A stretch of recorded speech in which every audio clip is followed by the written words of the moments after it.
என் ரத்தத்தின் ரத்தமான உடன்பிறப்புகளை. எம்ஜிஆரின் 37வது நினைவு நாள் தமிழ் சினிமாவிலும் தமிழக மக்கள் நெஞ்சங்களிலும் தவிர்க்க முடியாத இடத்தை பிடித்துள்ளவர் டாக்டர் எம்ஜிஆர்.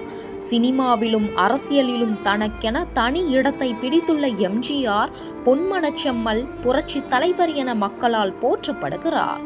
மேலும் இத்தனை ஆண்டுகால தமிழ் சினிமாவிலும் தமிழக அரசியலிலும் எம்ஜிஆரின் பங்கு மிகவும் முக்கியமான ஒன்றாக உள்ளது.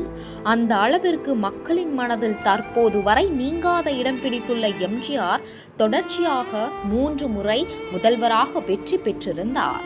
மேலும் தொடர்ந்து 10 ஆண்டுகள் முதல்வராக பதவி வகித்த பெருமைக்குரியவர் டாக்டர் எம்ஜிஆர். இந்நிலையில் கடந்த 1987ஆம் ஆண்டு டிசம்பர் 22ஆம் தேதி சென்னை கத்திப்பாரா நேரு சிலை திறப்பு விழா நடைபெற்றது. இதற்காக பிரதமர் ராஜீவ்காந்தி தமிழகம் வந்திருந்த நிலையில் முதல்வர் எம்ஜிஆர் இந்த நிகழ்வில் கலந்து கொள்ள ஆயுத்தமானார்.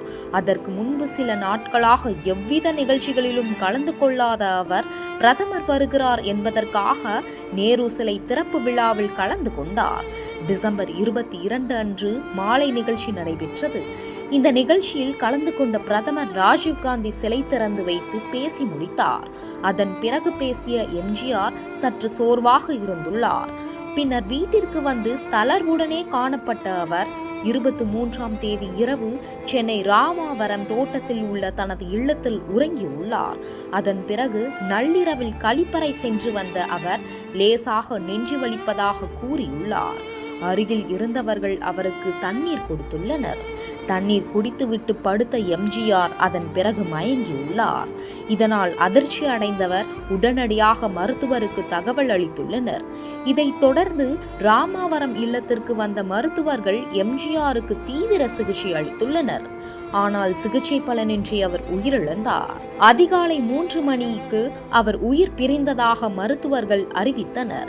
ஏழைகளின் ஒளிவிளக்காக இருந்த எம்ஜிஆர் 1987ஆம் ஆண்டு டிசம்பர் மாதம் 24ஆம் தேதி மரணமடைந்தார்.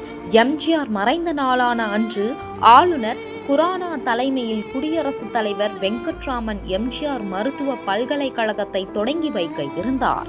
அதன் பிறகு எம்ஜிஆர் மறைவு செய்தி கேட்டு அவரது மனைவி ஜானகி அம்மாள் மயங்கி விழுந்த நிலையில் ஜெயலலிதா ராமாவரம் தோட்டத்திற்கு விரைந்தார். மேலும் கோவையில் சுற்றுப்பயணம் மேற்கொண்டிருந்த திமுக தலைவர் கருணாநிதி அதிகாலை சென்னை திரும்பிய நிலையில் அவருக்கு எம்ஜிஆரின் மரண செய்தி தெரிவிக்கப்பட்டது. அவர் அங்கிருந்து நேராக ராமாவரம் தோட்டத்திற்கு சென்று அஞ்சலி செலுத்தினார். அதன் பிறகு எம்ஜிஆரின் உடல் பொதுமக்கள் அஞ்சலிக்காக ராஜாஜி மண்டபத்தில் வைக்கப்பட்டது. தமிழ் திரையுலகிலும் அரசியலிலும் நீங்க இடம் பிடித்து மக்கள் மனதில் இன்றும் வாழ்ந்து கொண்டிருக்கின்ற எம்ஜிஆருக்கு நேரு சிலை திறப்பு நிகழ்ச்சியே அவர் பங்கேற்ற கடைசி நிகழ்ச்சியாக அமைந்தது. முதல்வரின் மறைவையொட்டி அப்போது திமுகவின் பொது நிகழ்ச்சிகள் ரத்து செய்யப்பட்டது. மேலும் அன்றைய தினம் சினிமா படப்பிடிப்புகள் ரத்து செய்யப்பட்ட நிலையில் தமிழகம் முழுவதும் ஒரு வாரத்திற்கு துக்கம் அனுசரிக்கப்பட்டது. தற்போது எம்ஜிஆர் இறந்து வருடங்கள் கடந்துள்ள நிலையில் இன்று அவரது நினைவு தினம் அனுசரிக்கப்பட உள்ளது.